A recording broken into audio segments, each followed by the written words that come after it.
오늘 저희가 소개해드릴 분은요. 다들 보통의 노을이라는 책 읽어보셨나요? 보통의 노을에 나오는 최노을 씨입니다. 반갑습니다. 반갑습니다. 간단히 소개 부탁드릴게요. 안녕하세요. 저는 보통의 노을에 나오는 최노을입니다. 이 보통의 노을이라는 책은 이희영 작가님의 책이죠. 책 내용 설명 부탁드릴게요. 저희 엄마는 17살 지금의 제 나이에 저를 낳으셨어요. 아주 어린 나이에 저를 낳으셨죠. 최지혜 씨는 어딜 가든 단 한 번도 그냥 넘어간 적이 없어요. 밖에 나가 저희에게 오누이 사이가 좋다고 칭찬을 하며 항상 최지혜 씨는 제 동생이 아니라 제가 낳은 아들이에요 라고 말을 하셨죠. 전 아빠 없이 자랐지만 한 번도 아빠가 필요하다고 생각한 적은 없어요. 저와 최지혜 씨는 투닥거리는 남매처럼 세상 가까운 친구처럼 잘 지냈어요. 시간이 지날수록 엄마와 아들의 역할이 뒤바뀌는 일도 있었죠. 비록 최신형 장난감이나 자전거나 킥보드를 탈 수는 없었지만 저희는 함께하는 것에 기쁨을 느꼈죠. 하지만 엄마가 아프거나 경제적으로 힘들어하시면 한계를 느꼈고 저희 아빠가 아닌 엄마가 기댈 수 있는 사람이 있었으면 좋겠다고 생각했어요. 전 어느 날부터 엄마가 하는 설거지나 식탁 정리, 빨래까지도 허투루 보지 않았어요. 엄마와 전 한 팀이기에 서로를 위해 할 수 있는 일에 최선을 다했죠. 엄마가 생기를 위해 먹고 자는 시간을 줄인다면 전 엄마가 집안일 하는 시간을 줄이기 위해 제 손에서 집안일을 모두 끝내려고 노력했어요. 전 엄마가 아들, 우리 잘하고 있는 거야, 맞지? 라는 말이 매우 좋았어요. 저희는 잘하고 있었고 좀 더 잘하려고 노력했죠. 12살에 방세나 생활비라는 말이 입에 올라 사람들이 안타까워할지라도 전 엄마가 제가 만든 김치볶음밥을 먹고 좋아하시면 그걸로 좋았어요.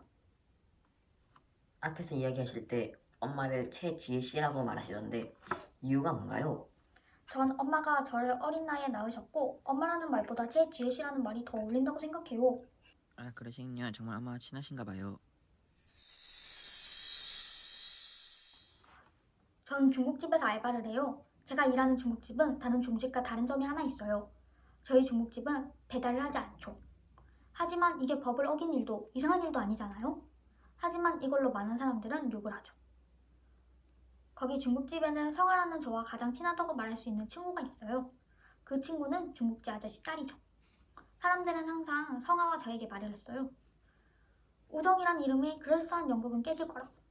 여자와 남자는 친구가 될 수 없다고 했죠. 전혀 성아와 저는 그렇고 그런 사이가 아닌데 말이죠. 저도 예전에 많이 놀렸어요. 자기야, 그러면 안 되지.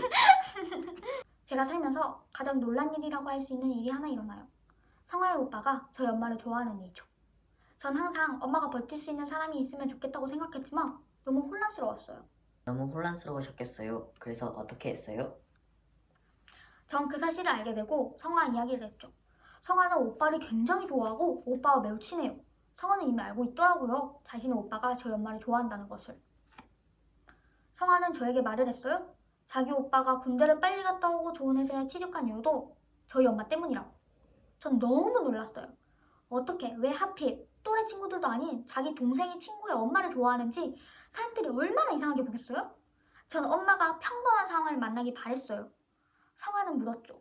네가 생각하는 평범함이 뭐냐고. 전 남들이 수군거리지 않는 사람이길 바랬어요. 그걸로 엄마가 상처받는 일이 없게요. 어느 날 며칠이 지나고 성아의 오빠 성빈이 형이 제가 눈치를 챘다는 걸 알고 먼저 말을 걸어왔어요. 전 그때 말했죠. 성빈이 형이 부모님께 말할 수 있냐고. 제가요, 제 동생의 친구의 엄마를 좋아해요 라고 말할 수 있냐고 물었죠. 형은 그럴 수 있다고 했어요. 그 후 성빈이 형은 부모님께 말을 했고 저와 성빈이 형 가족도 이상하지 않다고 느끼며 인정하죠. 잘 마무리가 되어서 다행이네요. 그러게요. 히히.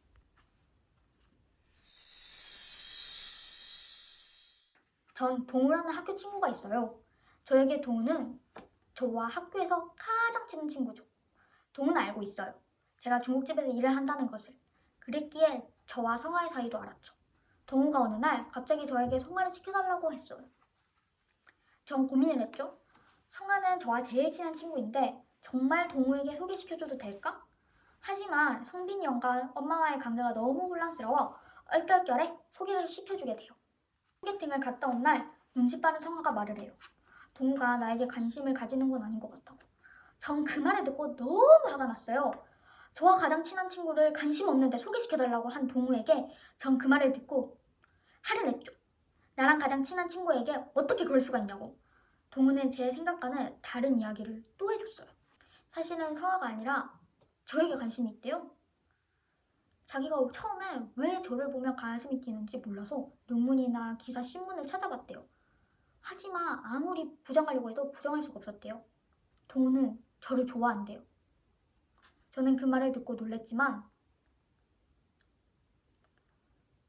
그 뒤로 선을 지키는 한에서 동우와 계속 친구를 하게 되었죠. 혹시 사람들에게 전하고 싶은 내용이 있을까요? 항상 사람들은 초등학교를 졸업하면 중학교를 가고 중학교를 졸업하면 고등학교를 가고 고등학교를 갔다 와서 졸업을 하면 대학을 가고 정답만 찾아요. 그러니까 삶에도 객관식 답만 있다고 생각해요. 아들이 있으면 결혼했다고 생각하고 엄마가 있으면 아빠가 있다고 생각해요. 그리고 사람들은 많은 경우가 평범하고 당연하다고 생각해요. 그랬기에 성빈이 형과 엄마와의 관계, 성화와 제가 친구라는 점, 동우가 절 좋아한다는 것을 이상하게 생각하죠. 아마 네이클로버가 세이클로버보다 많았으면 세이클로버가 행운이라는 뜻을 가졌을걸요? 전 이러한 점이 다른 사람들과 다르다고 생각하지 않았으면 좋겠어요. 사람마다 특징이 있는 것이니까요. 이번엔 저희가 보통의 노후를 읽으신 분의 느낀 점 영상을 가지고 왔어요. 보시죠. 이 책을 읽으면 다양한 생각이 떠올라요. 저는 이 보통의 노을이라는 책이 미운 오리 새끼와 비슷하다고 생각했어요. 미운 오리 새끼에서 나오는 검은 오리가 어릴 때는 조금 달랐지만 백조가 된 것처럼 세상에 있는 여러 사람들도 다 특징이 있는 거지 틀린 것이 절대 아니라고 생각했어요. 그 사람들이 틀리다고 생각하여 무시하고 존중하지 않으면 미운 오리 새끼에 나오는 오리 새끼들처럼 그런 사람이 될 것이라고 생각해요. 그리고 사람들도 존중해주지 않을 거예요. 요즘 뉴스를 보면 미혼모들이 참 많은 것 같아요. 또 베이비박스라는 영상을 본 적이 있는데 영상에 나오는 사람들은 거의 다 미혼모였고 굉장히 곤란한 상황에 처해 있었어요. 이렇게 곤란한 상황에 처해 있는 사람들을 도와줘야 된다고 생각해요. 그렇지 않으면 사회에는 여러 문제가 발생할 것이라고 생각해요. 이 영상을 보고 어떠셨어요? 절 보고 제가 원하는 바를 깨달으셨다니 정말 다행이라고 생각하고 뿌듯하네요. 유키스. 이 책 보통의 노을의 페이지 32쪽에 17줄에 나오는 문장은 무엇일까요? 그냥 왜 자꾸 튀면 돼? 그저 눈에 띄지 않게 조용히 살고 싶었다. 똑같이 잘못을 해도 사람들은 되게 다른 시선을 던지니까. 2. 만약 엄마가 나를 선택하지 않았다면 지금 엄마의 삶은 좀 더 나아졌을까? 3. 내가 무심결에 내뱉은 말과 사소한 행동들이 어쩌면 동우의 신경을 건드린 적도 많지 않았을까? 4. 누군가에게 상처를 주는 사랑이 아니라면 세상에 나쁜 사랑은 없어. 아픈 사랑은 있겠지만. 왠지 페이지 32쪽이라니 앞에 부분 같아요. 저는 2번! 정답입니다. 상금 100만 원을 드리겠습니다.